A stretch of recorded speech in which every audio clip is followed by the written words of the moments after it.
नमस्कार, कृषि सरोकारमा स्वागत छ। म किशोर चौधरी सरिखा।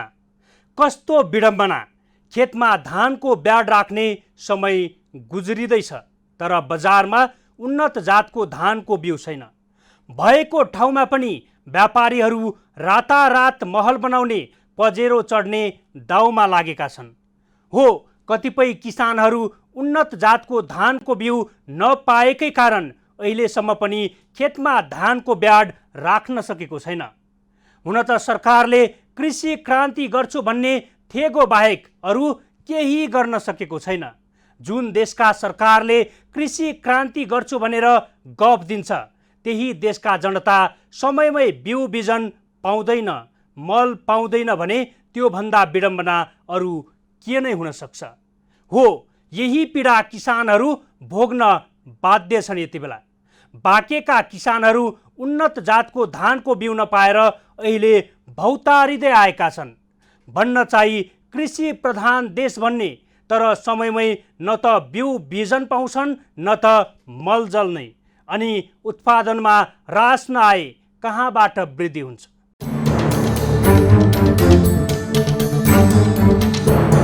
धानको ब्याड राख्ने समय गुज्रिँदै जाँदा समेत किसानले धानको बिउ र मल पाएन।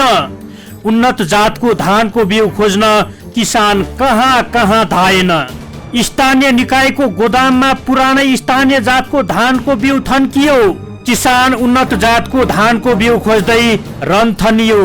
कृषि प्रधान देशमा बिउ बिजन र मलकै अभाव देखियो। कृषि क्रान्ति गर्छु सरकारको थेगो नै बन्यो। समयमा बिउ मल नपाउने देशमा कृषि क्रान्ति र आत्मनिर्भरताको नारा घन्कियो।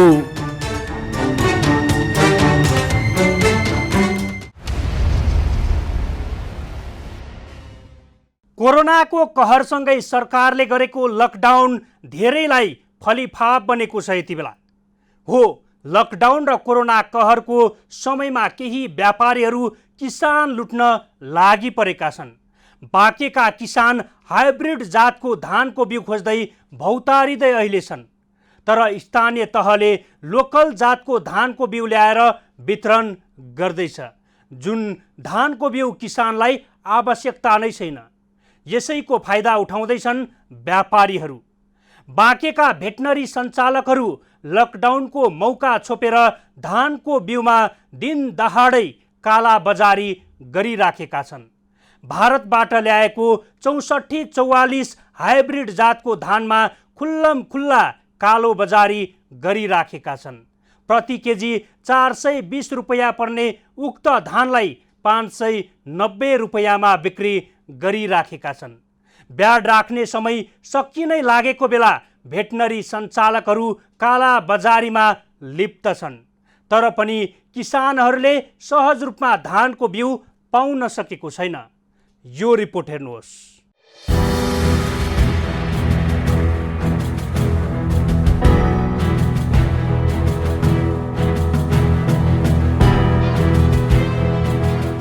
कोरोनाको कहरसँगै सरकारले गरेको लकडाउन धेरैलाई फलिफाप बन्यो भन्दा अचम्म लाग्न सक्छ। तर वास्तविकता यही नै हो। लकडाउनको फाइदा केही व्यापारीहरूले उठाइरहेका छन्। लकडाउनलाई दुरुपयोग गर्नेहरू यति बढेका छन् कि त्यसको प्रत्यक्ष असर आम जनतामा परेको छ।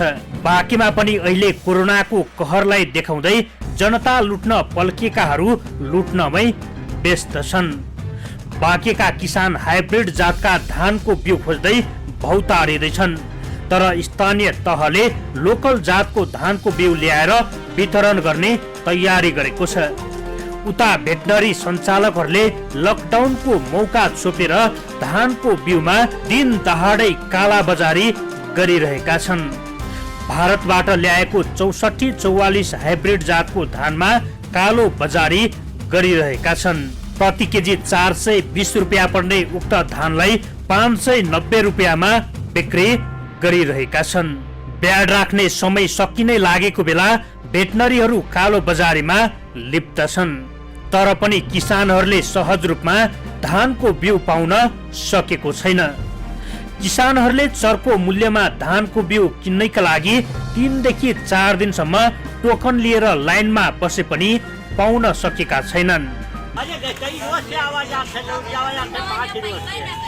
तो पहले के दिन आया था तो क्या बोला था, लेकिन आज मिल गया। आज मिल गया। क्या है धान की भी खरीद करे में क्या कष्ट है? अरे बहुत घाम में खड़े रहे थे, पसीना से भीग गए सब। तो पुलिस वाले साइक दिए थे कि नहीं दिए थे? पुलिस उधर से आग दिए थे कि नहीं दिए थे? अरे हाली आवे जाए जबरदस्ती आवागा। धानको ब्याड राख्ने समय गुज्रिँदै जाँदा समेत सहज रूपमा बिउ पाउन नसक्दा किसान चिन्तामा छन्। बिउ लिनका लागि भेटनरी पसलहरू दिनदिनै चाहरे पनि सजिलै भेट्न पाउन सकेका छैनन्। एकातिर कोरोना कहर छ र लकडाउन छ, अर्कोतर्फ किसानलाई चाहिने धानको बिउ र मल सहजै पाउन सकेका छैनन्। यो समस्या बाँकी जिल्लाको मात्रै होइन, अधिकांश जिल्लाहरूमा यस्तै समस्याले पिरोलिएका छन् किसानहरू। लामो समयसम्म लकडाउन भएकै कारण उन्नत जातका धानको बिउ आयात हुन सकेको छैन। भएको धानको बिउ पनि लुछाचुडी गरिरहेका छन्। यसैको फाइदा व्यापारीहरूलाई पुगेको छ। अहिले व्यापारीहरू मनोमानी ढङ्गबाट मूल्य निर्धारण गरेर धानको बिउ बेचिरहेको पाइएको छ। केही दिन अघि मात्रै 64-44 हाइब्रिड धानको बिउको मूल्य प्रति किलो 550 रुपियाँमा बिक्री गरेकोमा अहिले पुनः बढाएर बेचेको भेटिएको छ। धानको बिउ किन्ने मानिसहरूको चाप देखेर धानको मूल्य निर्धारण भइरहेको किसानहरूको गुनासो छ। गाँव में यहाँ नहीं मिलता है? नहीं मिलता है। कैसे इधर अब मिले वाला संभावना है कि नहीं है? नहीं है, देखो मिल जी तुम्हें लाखन नहीं। कैसे महंगा बतावा था कि क्या बतावा था? अब 590 में बताओ। हाँ वही 590 महंगा है कि कहाँ है बताओ, खाए बोले मतलब फिर वहाँ समय नहीं मिलता। पहले टाइम में 550 था, वो अब अभी 2-4 दिन हुआ जिसमें आए था। अच्छा महंगा हो गया। महंगा होगा तो क्या करा जाएगा, फिर आदमी परेशानी तो वही आदमी का क्या करा जाए। सब एक इस समय धान नहीं बोल रहे हैं कि गाड़ी अभी आई। धानको ब्याड राख्ने समय गुज्रिँदै गएकोले पनि किसानहरू चर्को मूल्यमै भए पनि धानको बिउ किन्न बाध्य छन्। किसानहरू मूल्य भन्दा पनि बिउ नपाउँदा चिन्तामा छन्। तर स्थानीय तहले भने लोकल जातकै धानको बिउ बिक्री गरिरहेका छन्, जुन किसानहरूलाई आवश्यक नै छैन। हाइब्रिड जातका धानको बिउ भारतबाट आयात गर्नुपर्ने भएकोले पनि किसानलाई समस्या परेको छ। हुन त अहिले थोरै खेतमा धेरै उब्जनी किसानहरूले खोजिराखेका छन्, तर सम्बन्धित निकाय अझै किसानको चाहना अनुरूपको बिउ बिजनहरू उपलब्ध गराउन नसक्दा उब्जनी खस्किँदै गएको छ।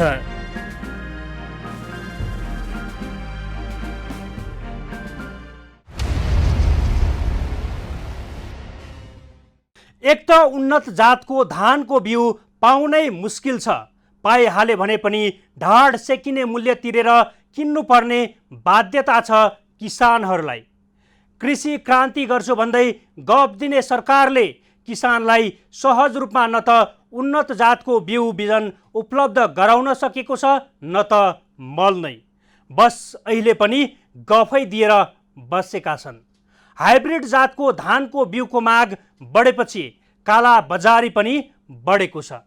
काला बजारी गरेको थाहा पाएपछि वाणिज्य आपूर्ति तथा उपभोक्ता संरक्षणले गरेको अनुगमनका क्रममा व्यापारीहरूले हाइब्रिड जातको धानको बिउ खरिद गरेको बिल समेत देखाउन सकेको छैन। यसले पनि सिधा सोझा किसानहरूलाई कसरी ठगी राखेका छन् भन्ने कुरा पनि प्रष्ट हुन्छ।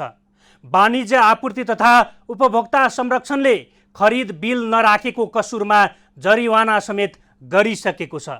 उपभोक्ता हितलाई ध्यानमा नराखी अस्वाभाविक रूपमा मूल्य लिएको वाणिज्य आपूर्ति तथा उपभोक्ता संरक्षणको ठहर छ। भाउ बढाउने कारण छैन व्यापारीहरूसँग, तर किसानको ढाड सेकिने मूल्य वृद्धि गरेको छ। यो रिपोर्ट हेर्नुहोस्।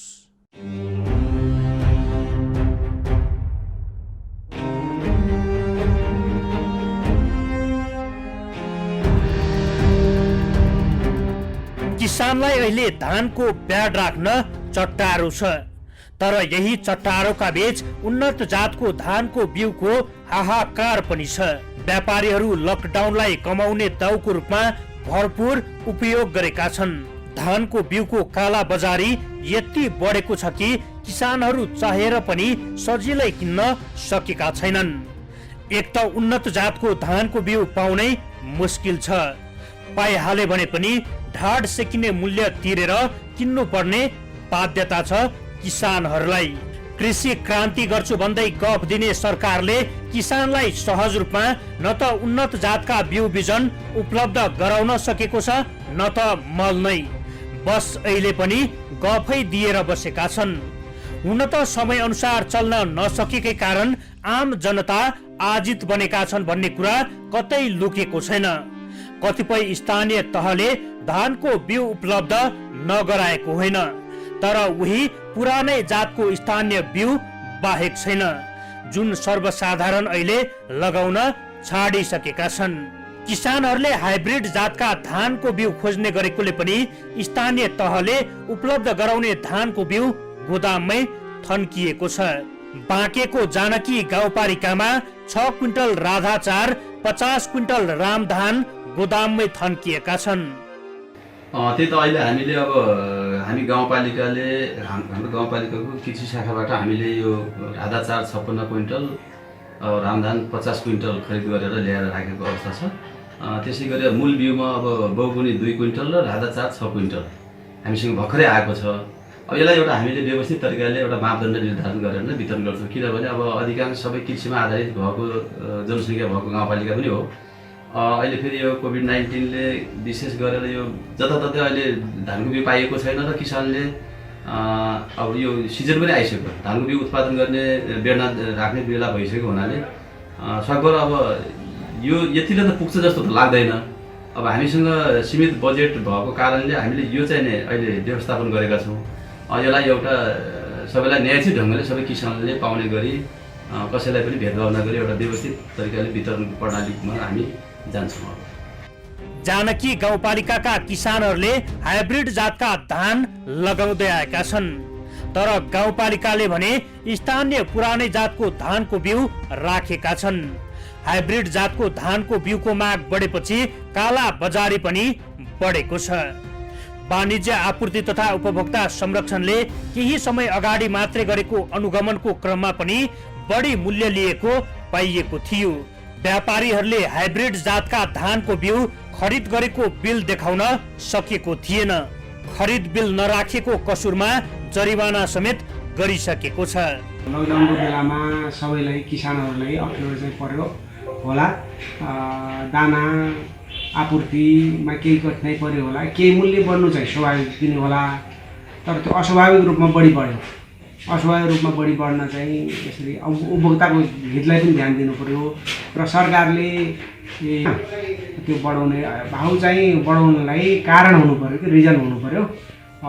त्यसकारण त्यत्तिकै भाउ बढाएर मिलेन। अहिलेलाई सरकारले के भनेको छ भने यो लकडाउनको अवस्थामा यो फाइदा बढी नखोज्नुहोस्, यसमा चाहिँ मानवीयताको मूल्य मान्यतालाई ध्यान दिएर मूल्य नबढाएर चाहिँ नबढाउनुहोस्, कमसेकम सेवा गर्ने बेलामा उपभोक्ता ठगी नगर्नुहोस् भन्ने सरकारको पनि कुरा छ।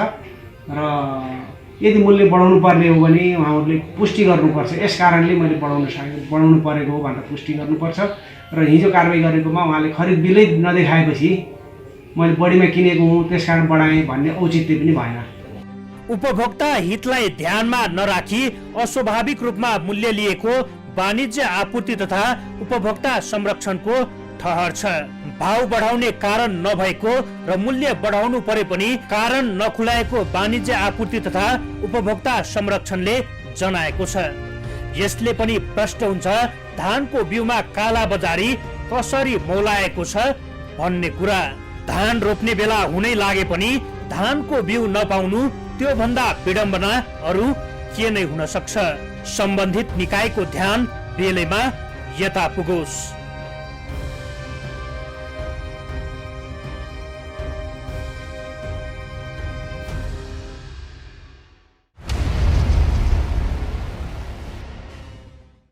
धान र चामलमा परनिर्भरता पनि थोरै बढेको होइन।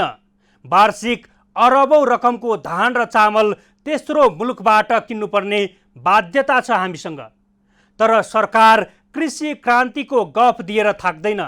चालु आर्थिक वर्ष 2076-77 को पहिलो 7 महिनामा 19 अर्ब रुपैयाँ भन्दा बढीको धान र चामल आयात गरेको देखिन्छ। भन्सार विभागको तथ्याङ्क अनुसार 7 महिनामा 19 अर्ब 5 करोड 49,39,000 रुपैयाँ बराबरको धान तथा चामल आयात भएको देखिन्छ। गत आर्थिक वर्ष 2075-76 मा सोही समय अवधिमा 19 अर्ब 97 करोड 9,23,400 रुपैयाँ बराबरको धान तथा चामल आयात भएको थियो। नेपालमा भारत, चीन, अमेरिका, जापान, थाइल्यान्ड लगायतको देशबाट धान तथा चामलको आयात हुने गरेको छ।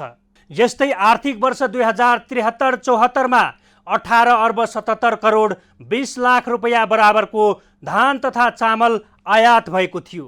आखिर धान र चामलमा हामी कहिलेसम्म आत्मनिर्भर हुन्छौँ सरकार? यो रिपोर्ट हेर्नुहोस्।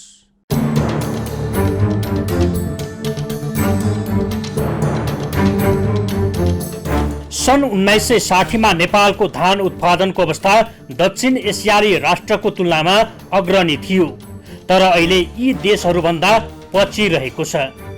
अहिलेसम्म नेपालको करिब खेतीयोग्य जमिनको 50% क्षेत्रमा धानको खेती हुन्छ। बाँकी जमिनमा धान खेती आकाशे पानीको भरमा गरिन्छ। देशको मागलाई पूरा गर्न करिब 60 देखि 70 लाख मेट्रिक टन धानको उत्पादन गर्नुपर्ने हुन्छ। तर उत्पादन दिन प्रतिदिन घट्दो छ। नेपालको कुल गृहस्थ उत्पादनमा कृषि क्षेत्रको योगदान करिब 27% रहेको छ भने कृषिको कुल गृहस्थ उत्पादनमा धानले झन्डै 21% योगदान दिने गरेको छ। कृषि बालीमा सबैभन्दा मुख्य बाली भएकोले देशकै अर्थतन्त्रमा धानको योगदान उल्लेख्य हुन्छ। यस्तै खाद्यान्नका रूपमा पनि चामल नै मुख्य भएकोले धानको उत्पादन वृद्धि वा कम हुँदा नेपाली जनजीवनमा पनि यसको असर ठुलो नै पर्छ। विश्वमा 90% धानको खेती एसियामा नै गरिन्छ। मौसम अनुकूल भएको वर्ष धानको उत्पादन बढेको देखिन्छ भने मौसम प्रतिकूल भएमा धानको उत्पादन घटेको देखिन्छ। नेपालमा लकडाउनका कारण कृषि क्षेत्र निकै प्रभावित भएको छ। मल र बिउ ढुवानी हुन नसकेकोले किसानहरूले मल र बिउ पाउन सकेका छैनन्। सहर केन्द्रित र रोजगारीमा देश छोड्ने धेरै भएपछि गाउँको जग्गा बाँझो हुने क्रम तीव्र गतिले बढेको छ। सरकारी पुरानो तथ्याङ्क अनुसार अहिले 10,30,000 हेक्टर जमिन बाँझो देखाएको छ। प्लटिङले करिब 80,000 हेक्टर जमिन खण्डीकरण सहित बाँझो समेत रहेको तथ्याङ्कले देखाउँछ। बाँझो जमिनमा खेती गर्ने सरकारको नीति रहेको छ। कुल खेतीयोग्य जमिन मध्ये मुख्य खाद्यान्न बाली धानको उत्पादन 74 जिल्लामा गरिन्छ। धान खेती गर्ने कुल जमिनले ढाकेको कुल क्षेत्रफल 15 लाख हेक्टर रहेको छ। 40% मात्रै चैते धान रोपाई भएको छ। मल बिउको अभाव बर्खे धानमा नदेखिने सरकारले तत्काल कदम चाल्नुपर्ने देखिन्छ। यस वर्ष नेपाल सरकारले 8.5% आर्थिक वृद्धिको लक्ष्य राखेको थियो। तर कोरोनाको कहरपछि अर्थ मन्त्रालयको लक्ष्य अनुसार आर्थिक वृद्धि हासिल हुन नसक्ने निश्चित छ। अर्थतन्त्रको आधारसँगै कोरोना पछिको कृषिको आधार पनि धान भएको हुँदा सरकार कृषिमा धान खेतीको प्रवर्धनमा समयमै तात्नुपर्ने देखिन्छ। हुन त धानको ब्याड लगाउन बिउ नहुँदा समस्या हुन्छन् भने धान लगाइसकेपछि चाहिने मलको अभाव किसानले झेल्नु परेको छ। खेतमा रोपेको धान हुर्किँदै गएपछि त्यसलाई चाहिने पोषक तत्व जमिनबाट नपाएपछि मल हाल्नु पर्ने हुन्छ।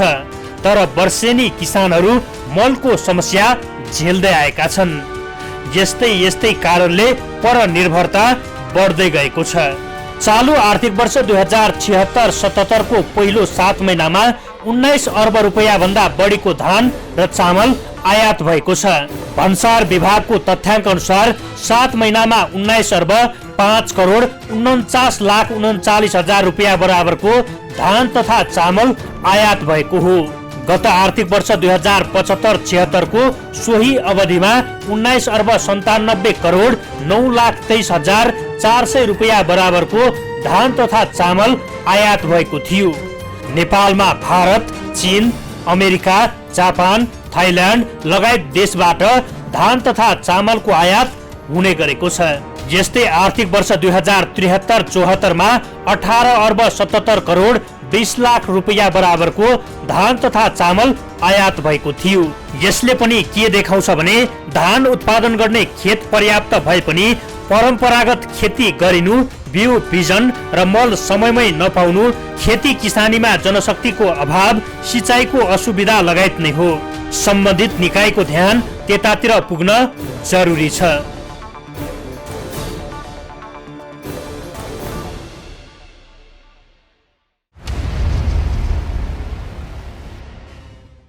हो, यहाँ त धानको बिउमा काला बजारी हुन्छ, मलमा काला बजारी हुन्छ, तर कृषिमा क्रान्ति गर्छु भनेर कहिल्यै थाक्दैन सरकार। धान रोप्ने बेला भयो, धानको बिउ छैन, मल हाल्ने बेला भएपछि मल हुँदैन, सिँचाइका लागि पानी हुँदैन, अनि उत्पादन कहाँबाट वृद्धि हुन्छ? पर निर्भरता नबढे के बढ्छ? कृषि प्रधान देशको वर्षौंदेखिको झाँगिँदै गएको समस्या हो यो। सम्बन्धित निकायको ध्यान बेलैमा यतातिर पुगोस्। कोभिड-19बाट आफू पनि बचाऊ, अरूलाई पनि बचाऊ। हाम्रो खबरदारी जारी छ। यदि तपाईसँग कुनै सल्लाह, सुझाव र गुनासा छन् भने हाम्रो टेलिफोन नम्बर 015530-200 मा सिधा सम्पर्क गरेर टिपाउन सक्नुहुनेछ। हवस् त, कृषि सरोकार आजलाई यति। अर्को श्रृङ्खलामा नयाँ विषयवस्तुका साथ उपस्थित हुने नै छौँ। त्यतिन्जेलसम्मका लागि बिदा दिनुहोस्। नमस्कार।